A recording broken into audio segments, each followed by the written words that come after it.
Pourtant, je suis courageuse. Voilà, j'ai pris une décision. J'arracherai cet amour de mon cœur avec les racines. Comment cela? En me mariant avec Medvedenko. L'instituteur? Oui. Je n'en vois pas la nécessité. Aimer sans espoir. Attendre. Des années entières. Une fois mariée, je ne penserai plus à l'amour. Les nouveaux soucis chasseront les anciens, puis vous comprenez, ça fera un changement. Allez, on remet ça? Ça ne sera pas un peu trop? Pensez-vous?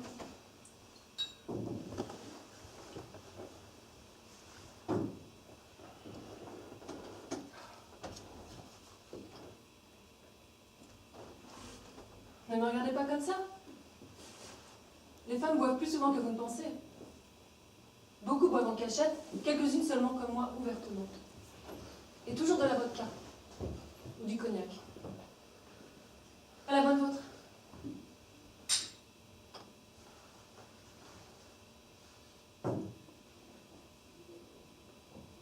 Vous êtes un homme simple. Quel dommage que vous nous quittiez.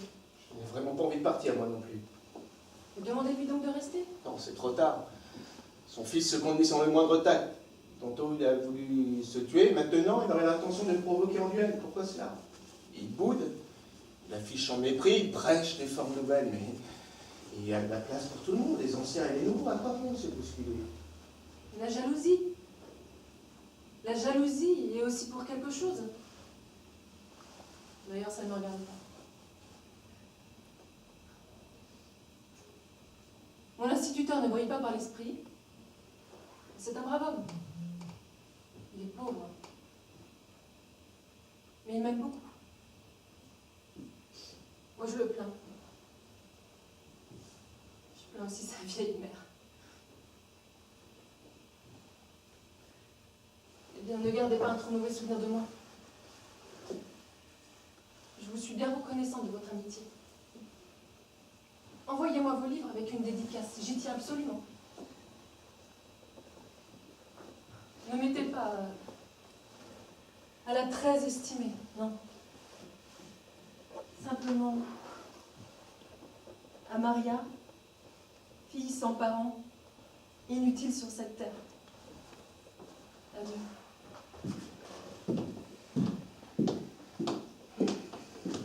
Père ou impère? Père. Eh non. Je n'ai qu'un seul petit poids dans la main. Mais je voulais savoir. Dois-je devenir actrice ou non? Si quelqu'un pouvait me conseiller. En cette matière, personne ne peut vous donner de conseil.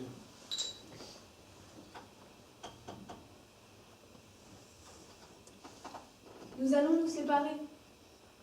Peut-être pour toujours. Je vous en prie, acceptez ce petit médaillon en souvenir de moi. J'ai fait graver vos initiales et de l'autre côté, le titre de votre livre, Les jours et les nuits. Comme c'est gracieux, charmant cadeau. Pensez à moi quelquefois. Je ne vous oublierai pas. Je me souviendrai de vous. En robe claire, par cette journée lumineuse. Vous rappelez-vous? Il y a une semaine, nous discutions, une mouette blanche. Oui, une mouette.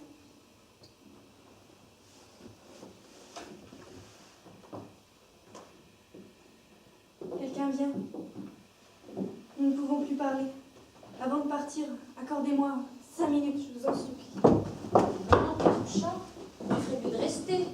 Est-ce raisonnable d'aller faire des visites avec des rhumatismes? Qui est-ce qui vient de sortir? Nina? Oui, oui. Ah pardon, nous avons dérangé. Bon, j'espère que tout est emballé. Je n'en peux plus. Des jours et des nuits, page 121, lignes 11 et 12. Page 121, lignes 11 et 12. Vous avez bien gardé mes livres ici. Oui, dans le bureau de mon frère, dans la bibliothèque qui fait le coin. Page 121. Vraiment, Pétroucha, tu ferais mieux de rester. Vous parti, ça me serait vraiment trop pénible. Et en ville, que veux-tu faire? Rien d'extraordinaire. Mais tout de même, on va poser la première pierre de la maison du Zenvo, et ainsi de suite. Ah, j'ai envie de sortir ne serait-ce que quelques heures de cette vie de poisson. Me voilà depuis trop longtemps hors d'usage, comme un vieux fume de cigarette. J'ai commandé la voiture pour 1 heure. Nous partirons en même temps. Bon, écoute, reste ici, ne t'ennuie pas trop, ne t'enrhume pas, veille sur mon fils. Prends soin de lui, conseille-le. Je vais donc partir sans savoir pourquoi Constantin a voulu se tuer. Je crois que c'est la jalousie qui travaille. Et plus vite j'enverrai Trigorine, mieux ça vaudra. Que veux-tu que je te dise? Il y avait pourtant bien d'autres raisons, la chose est claire. Un homme jeune, intelligent, vit à la campagne, dans un trou. Il n'a ni argent, ni situation, ni avenir, pas d'occupation. Son oisiveté lui fait peur et honte. Je l'aime de tout mon cœur et lui m'est très attaché. Mais il pense qu'il est de trop ici. Un pique-assiette, un parasite. La chose est claire. C'est l'amour-propre qui le ronge. Que de soucis il me donne. Ah, il pourrait peut-être entrer dans l'administration. Le mieux, à mon avis, serait que tu lui donnes un peu d'argent. D'abord, il devrait s'habiller comme tout le monde, et ainsi de suite. Regarde-le, il traîne le même veston depuis plus de 3 ans. Il n'a pas de par-dessus. Et puis, ça ne lui ferait pas de mal à ce petit d'aller s'aérer un peu. D'aller faire un tour à l'étranger, par exemple. Ça ne coûterait pas si cher. Oh bah tout de même. Bon, je veux bien, à la rigueur, lui payer un costume. Quant au voyage à l'étranger, non. Ah puis non, d'ailleurs non, mais même pas. Même pas de costume, en ce moment c'est impossible, je n'ai pas d'argent. Oh. Je n'en ai pas. Excuse-moi, ma chérie, ne te fâche pas. Je te crois, tu es une femme généreuse et noble. Je n'ai pas d'argent. Si j'en avais, moi, je lui en donnerais, la chose est claire. Mais rien, pas un rond. Le régisseur met le grappin sur ma pension et tout file dans l'agriculture, l'apiculture, l'élevage. Et mon argent part en pure perte. Les vaches crèment, les abeilles crèment. Et pas moyen d'obtenir des chevaux. Oui, j'ai de l'argent. Enfin, je suis une actrice. Et rien que pour les toilettes, une vraie ruine. Tu es gentille et bonne. Je t'estime. Et qu'est-ce qui m'arrive? La tête me tourne. Pétroucha, mon ami. Je ne suis pas bien. Et ainsi de suite. Mais au secours! Au secours! Il se trouve mal. Ne t'effraie pas, maman. Ça lui arrive souvent depuis quelque temps.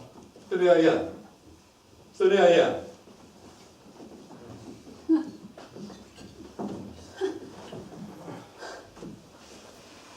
C'est fini. Et voilà tout. Tu devrais aller t'étendre, mon oncle. Détendre un peu? Oui. Mais j'irai quand même en ville. Je me reposerai, et puis je partirai. Et voilà. Il y a une devinette. Le matin 4 pattes, le midi sur 2 jambes, et le soir sur 3. Exactement. Et la nuit sur le dos. Je vous remercie. Je peux marcher tout seul. Que de cérémonies. Comme ça fait peur. La campagne ne lui vaut rien. Il s'ennuie trop. Tiens, maman, si tu étais en veine de générosité, tu lui prêterais 1500 ou 2000 roubles. Il pourrait passer une année entière à la ville. Je n'ai pas d'argent. Je suis actrice, pas banquier. Refais-moi mon pansement, maman. Tu le fais si bien. Le docteur est en retard. Il a promis de venir à 10 h. Il est déjà midi. Allez, assieds-toi. Dirais que tu portes un turban. Hier, À la cuisine, on m'a demandé de quelle nationalité tu étais. Oh, mais c'est presque guéri. Ou encore quelques petits bobos, mais... Dis-moi, en mon absence, tu le feras plus pampan? Non, maman. J'ai eu un moment de désespoir fou. Je n'étais plus mon maître. Cela n'arrivera plus. Tu as des mains de fée. Je me rappelle, il y a très longtemps, tu jouais encore au théâtre d'État, moi j'étais tout petit. Il y a eu une bagarre dans notre cour. Quelqu'un a bousculé une blanchisseuse. Tu t'en souviens? On l'a relevée sans connaissance. Toi, tu as été la voir. Tu lui as apporté des médicaments. Tu as lavé ses enfants dans une cuve. Tu ne te rappelles pas? Non.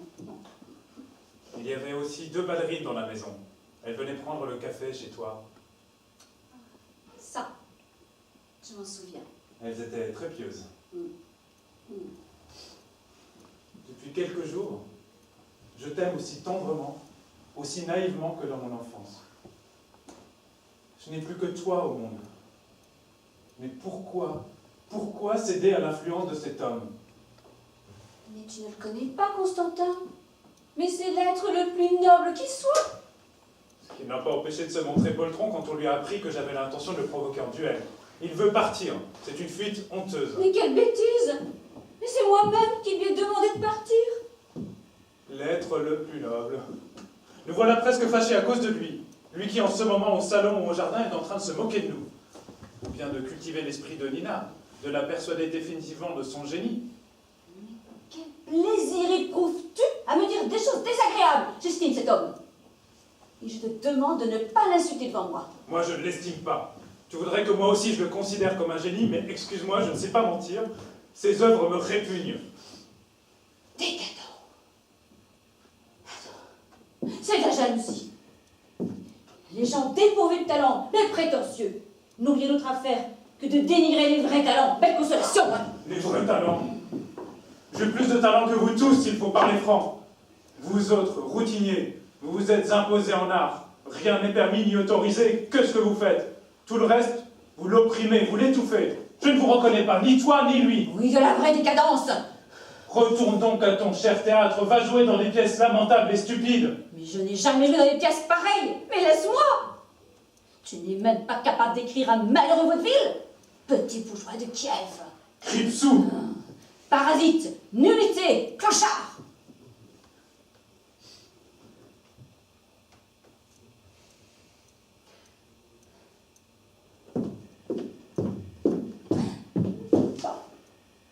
Non, il faut pas pleurer. Non, il faut pas. Non. Cher enfant, pardonne-moi, pardonne à ta mère, pardonne à la pauvre pécheresse. Si tu savais, j'ai tout perdu. Elle ne m'aime pas. Je ne peux plus écrire. Toutes mes espérances se sont évanouies. Non, mais tout va s'arranger, il ne faut pas désespérer.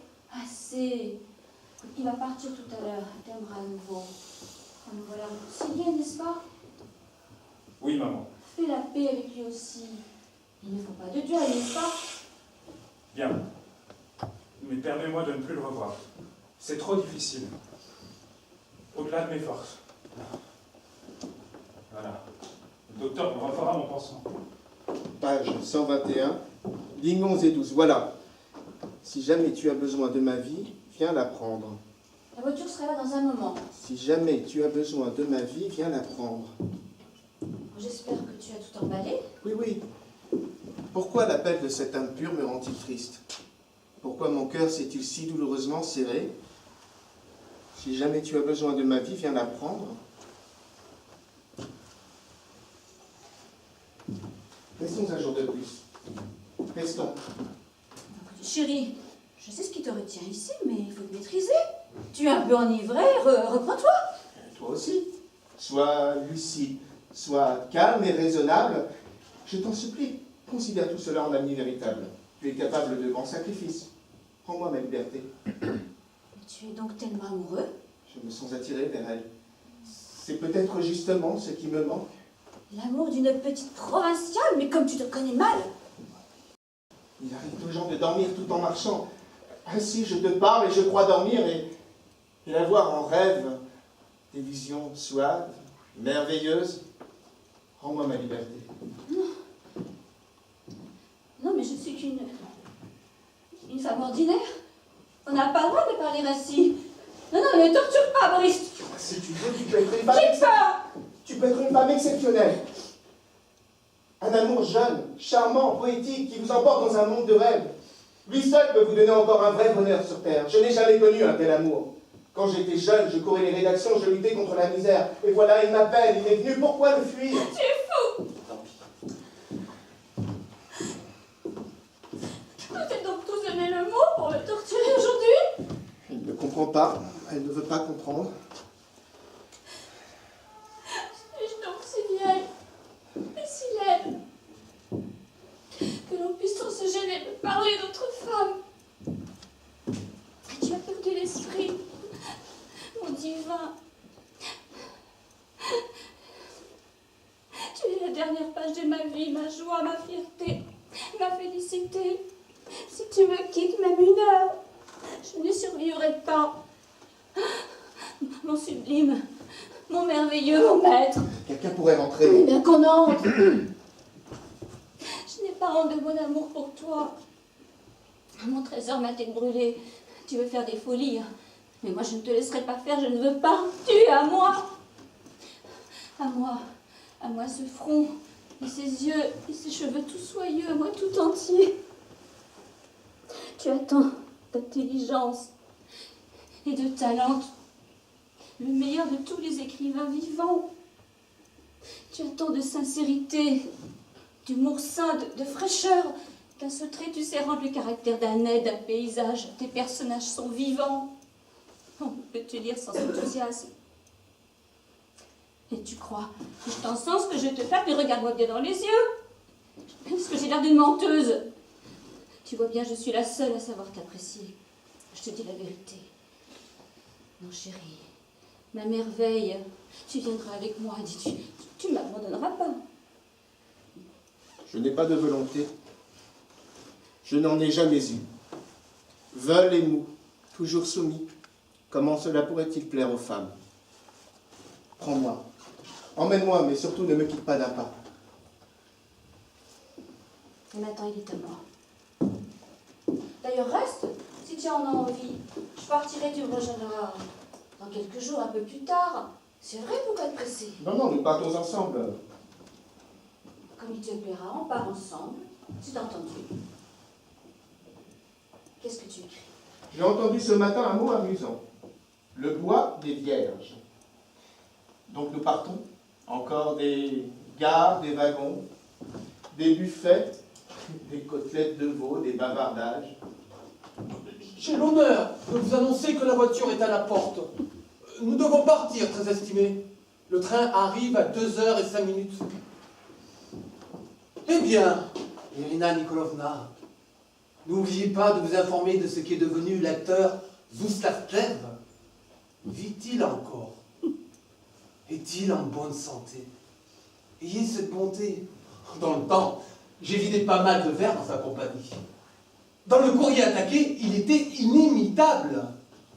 Le tragédien Ismailov jouait dans la même troupe à Elisabeth Grade.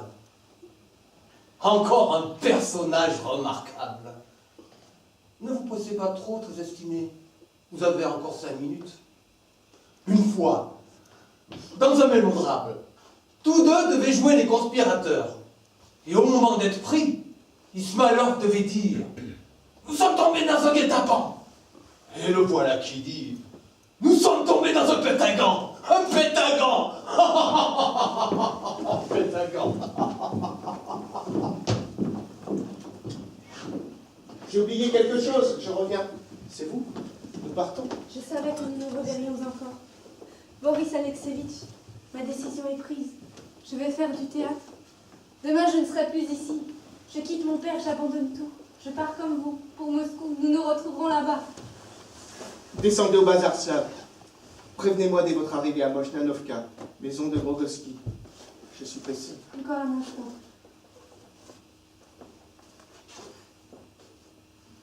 Que vous êtes belle.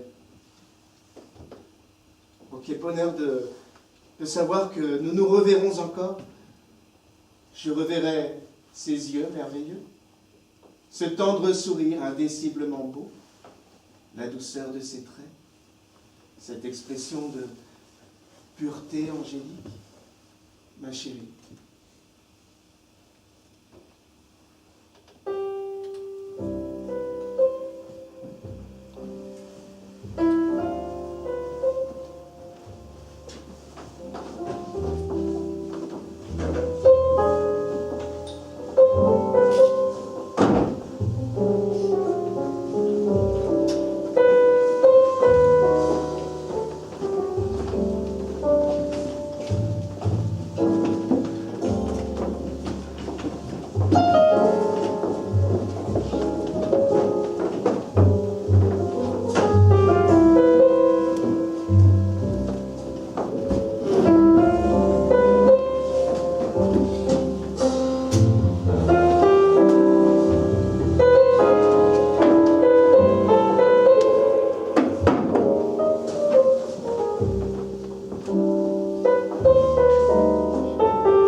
Constantin Gavrilovitch!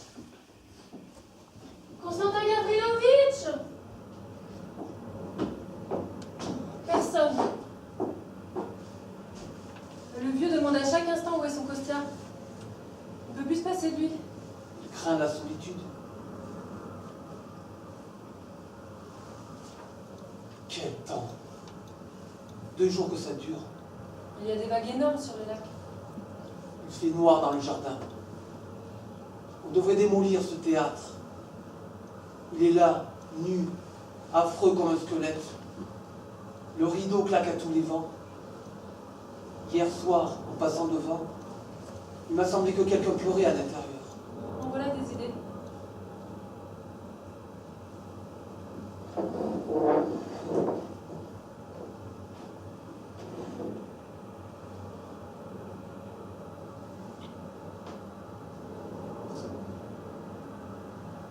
Macha, rentrons à la maison. Je reste couché ici. Rentrons, Macha. Notre petit a faim, j'en suis sûr. Bêtise. La Triona le fera manger. Il me fait pitié. Il est privé de sa mère depuis 3 nuits. Tu es devenu ennuyeux. Avant, au moins, il t'arrivait de philosopher. Maintenant, toujours la même chanson. Le petit, rentrons à la maison. Le petit, rentrons à la maison. Viens à la maison, Macha. Mais vas-y seul. Ton père ne nous donnera pas de cheval. Mais tu n'as qu'à lui demander. Bon. Je vais le lui demander. Que tu es saumon. Alors, tu rentreras demain. Mais oui, demain. Bon. Alors je m'en vais. C'est bon, pars si tu veux. Adieu, Constantin Gavrilovitch.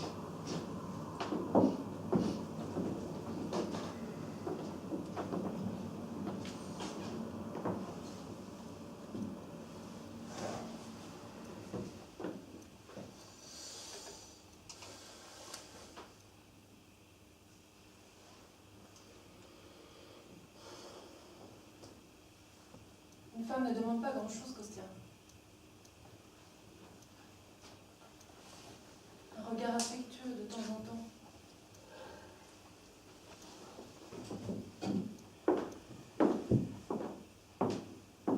Et voilà, il est fâché. Pourquoi l'avoir ennuyé? Mon cœur souffre pour toi. Je vois. Je comprends tout. Bêtise.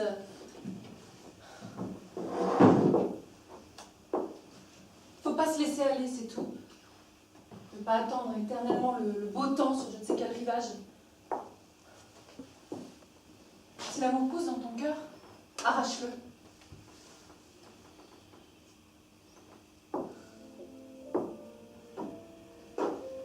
On l'a promis de nommer mon mari dans un autre district. Une fois loin, j'oublierai tout. J'arracherai tout jusqu'aux racines. C'est Kostia qui joue. Ça veut dire qu'il est triste.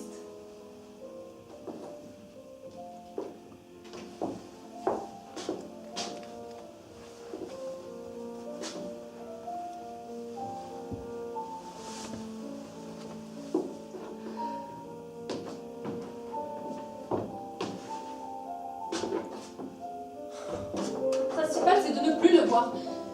Que mon Sémione soit nommé ailleurs. Au bout d'un mois, tout sera oublié.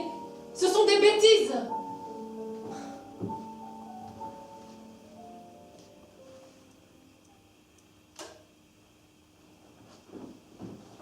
Voilà 6 à la maison. Et la farine coûte 70 kopecks le pound. Débrouille-toi comme tu peux. On va bien de rire. Vous avez de l'argent plein les poches. Bon, de l'argent. Mon ami, pendant 30 ans de métier, un métier dur, qui ne me laissait de répit ni de jour ni de nuit, je n'ai réussi à économiser que 2000 euros, que je viens de dépenser à l'étranger. Je n'ai pas le seul. Tu n'es pas encore parti? Que veux-tu? Ton père ne me donne pas de cheval. Puissent mes yeux ne plus te voir. Que de changement, le salon est devenu un cabinet de travail. C'est plus commode pour Constantin Gavrilovitch. Tu veux réfléchir, le jardin est à sa porte. Ouais, ma sœur, Elle est partie chercher Trigorine à la gare, elle ne va pas tarder. si vous avez jugé nécessaire de faire venir ma sœur, c'est que je suis gravement malade.